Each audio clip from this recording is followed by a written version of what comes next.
Buenos días, profesor y compañeros. Trabajo presentado en la materia de negociación y manejo del conflicto de la Facultad de Estudios a Distancia FAEDIS de la especialización en alta gerencia de la Universidad Militar Nueva Granada. En esta oportunidad presentaremos el análisis del conflicto agrario ocurrido en el municipio de Caloto, Cauca, utilizando la metodología del mapa de conflicto. Corresponde a la actividad número 3. Los estudiantes son Juan Camilo Moreno Segovia y Angie Natalia Olaya Osuna.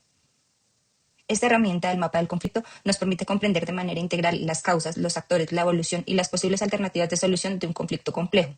Nuestro propósito es demostrar cómo la negociación y el manejo del conflicto constituyen elementos fundamentales para transformar escenarios de confrontación en oportunidades de diálogo y construcción de acuerdos. El conflicto agrario en Caloto constituye uno de los casos más representativos de las disputas territoriales en Colombia. Lejos de analizarlo únicamente como una disputa por la tierra, este caso evidencia la interacción de factores históricos, económicos, sociales, culturales e institucionales que incrementan su complejidad. A partir de este contexto, el análisis se desarrolla mediante la metodología del mapa de conflicto, identificando sus componentes, características y posibles alternativas de solución desde la perspectiva de la negociación y del manejo del conflicto. Ahora pasamos a revisar el resumen de caso. El conflicto agrario en Caloto, ubicado en el norte del departamento de Cauca, no surge en el 2022. Corresponde a una problemática histórica asociada a la disputa por la tierra, los derechos territoriales y las diferentes formas de concebir el uso del territorio. Durante décadas, esta región ha sido escenario de tensiones entre comunidades indígenas, comunidades afrodescendientes, propietarios de predios y el sector agroindustrial. En el año 2022, el conflicto experimentó un importante escalamiento cuando las comunidades del Consejo Regional Indígena del Cauca, CRIC, intensificaron la estrategia denominada Liberación de la Madre Tierra. Esta consistía en la ocupación de predios destinados al cultivo de caña de azúcar con el propósito de reclamar territorios que consideran ancestrales y sustituir parte de los cultivos agroindustriales por cultivos de pan coger. Esta situación generó una confrontación directa con los propietarios de los predios, los gremios agroindustriales y las comunidades afrodescendientes que dependen de la industria cañera para su sustento económico. Posteriormente, la intervención del Gobierno Nacional mediante órdenes de desalojo y la actuación de la fuerza pública incrementaron las tensiones y dio lugar a enfrentamientos que ocasionaron afectaciones sociales, económicas e institucionales. En consecuencia, el caso de Caloto constituye un ejemplo de conflicto complejo, donde convergen intereses territoriales, económicos, sociales, culturales e institucionales, razón por la que resulta pertinente analizarlo mediante la metodología del mapa de conflicto. Una vez contextualizado el caso, el siguiente paso consiste en aplicar el modelo propuesto por John Paul Lederach, el cual permite comprender un conflicto a partir de las personas involucradas, el problema central y el proceso mediante el cual evoluciona la confrontación. En primer lugar encontramos las personas, es decir, los actores que participan directamente en el conflicto.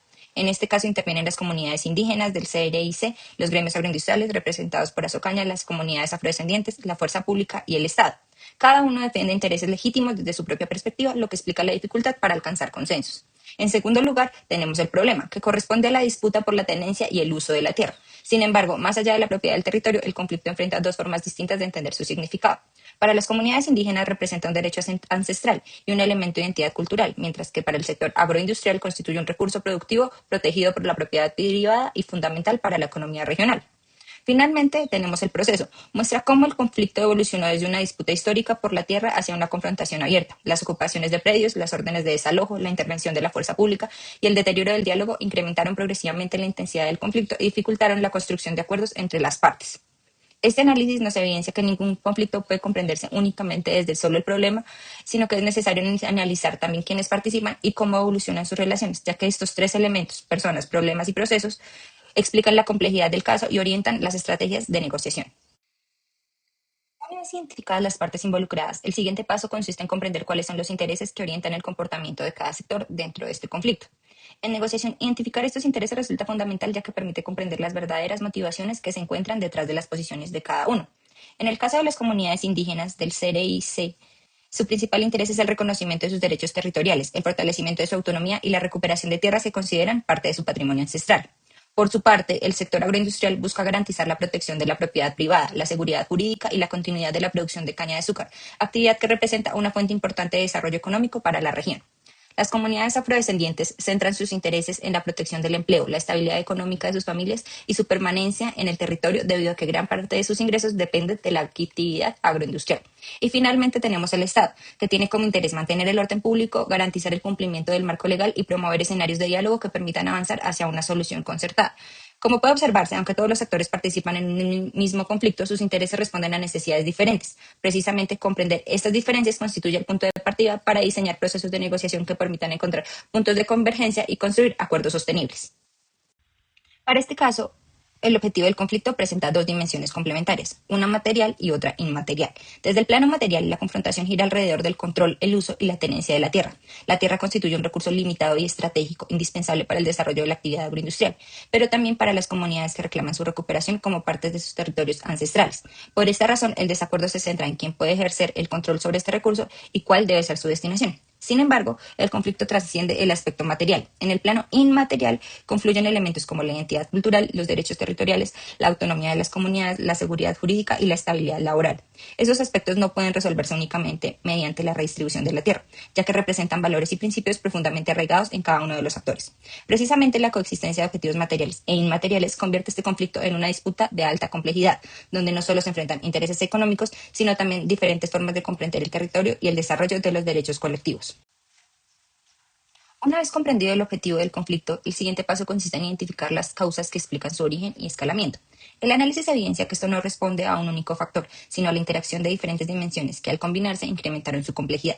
En primer lugar se encuentran las causas materiales o estructurales, relacionadas con la histórica desigualdad en la tenencia de la tierra y la disputa por un recurso limitado, indispensable tanto para la producción agroindustrial como para las comunidades que reclaman su recuperación territorial. En segundo lugar aparecen las causas psicológicas, reflejadas en la desconfianza hacia las instituciones, la percepción de abandono estatal y el temor de los diferentes actores frente a la pérdida de derechos, estabilidad económica y oportunidades de desarrollo.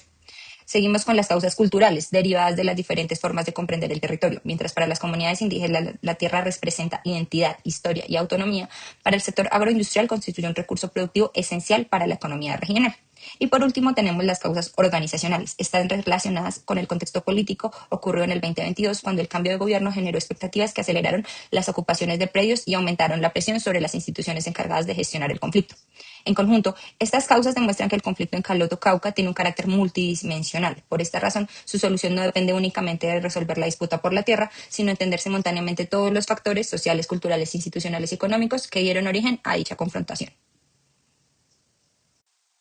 El conflicto presenta una dimensión intergrupal, debido a que involucra diferentes grupos sociales con intereses y objetivos contrapuestos, entre ellos las comunidades indígenas, las comunidades afrodescendientes, el sector agroindustrial y las instituciones del Estado.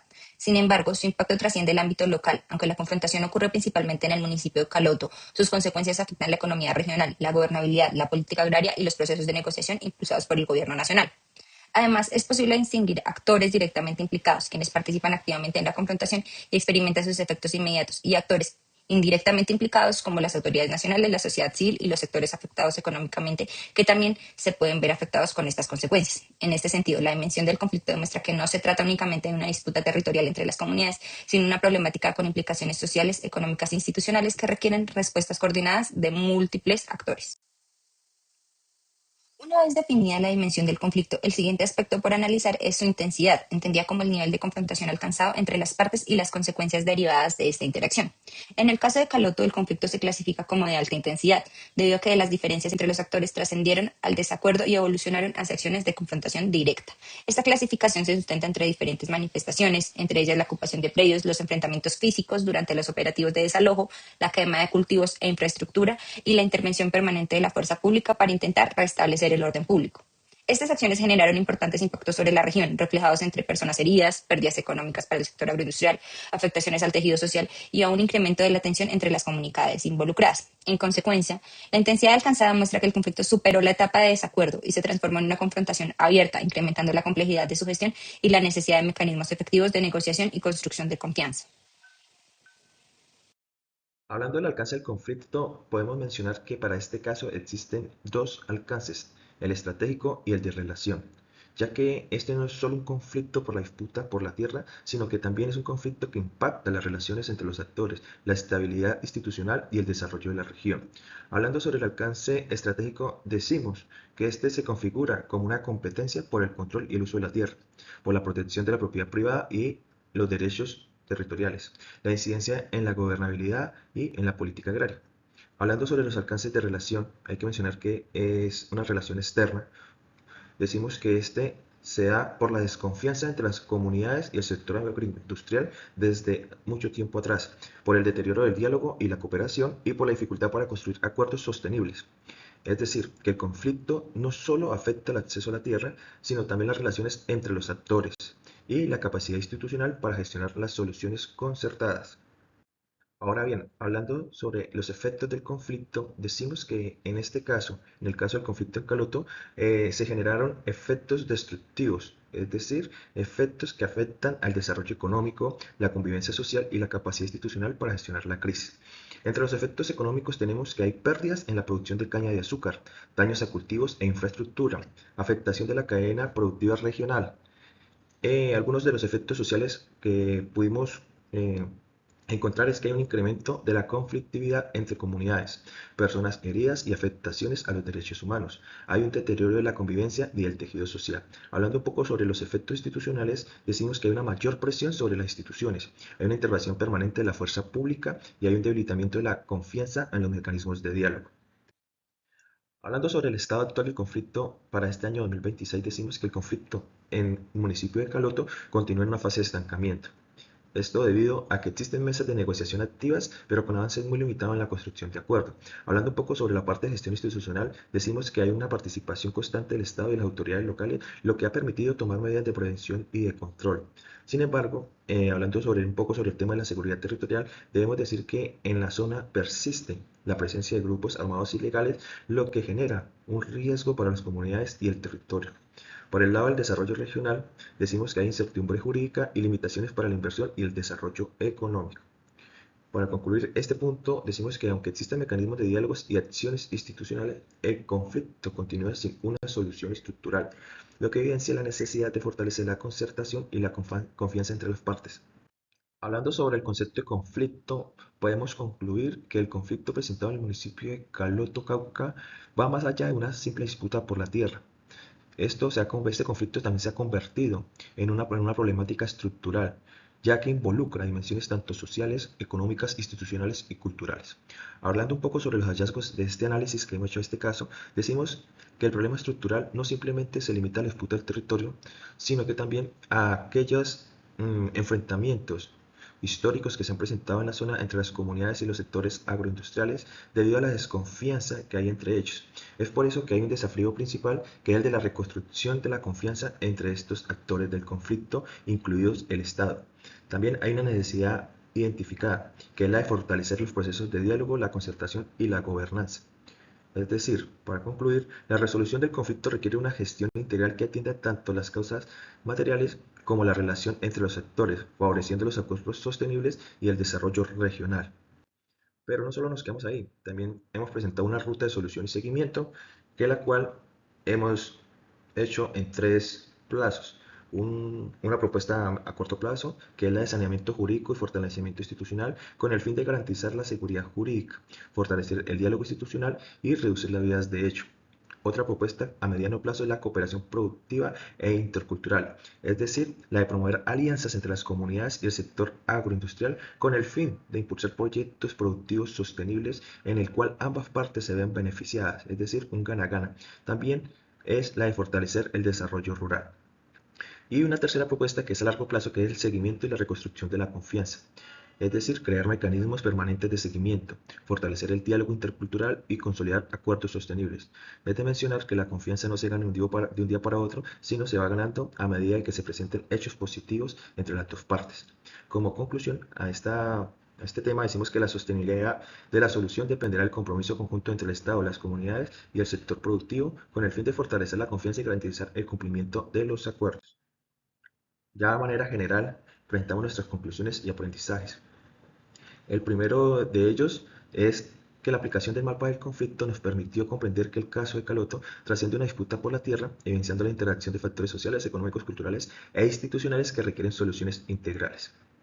Los hallazgos, el primero la complejidad del conflicto y el aprendizaje que nos deja es que el conflicto integra múltiples dimensiones y actores con intereses diferentes. La segunda, el hallazgo es de negociación y nos deja como aprendizaje que el diálogo y la concertación son fundamentales para transformar la confrontación en acuerdos sostenibles. Y el tercer hallazgo es la gestión del conflicto. Es decir, la solución requiere fortalecer la confianza, la institucionalidad y la participación de todos los actores. La gestión efectiva del conflicto no consiste únicamente en resolver las diferencias, sino también en transformar las relaciones entre los actores para construir soluciones sostenibles que favorezcan la paz, la gobernabilidad y el desarrollo territorial. A continuación presentamos la bibliografía para el desarrollo de esta actividad y eso es todo por el día de hoy. Esperamos haya sido de su agrado, profesor. Muchas gracias. Hasta una próxima.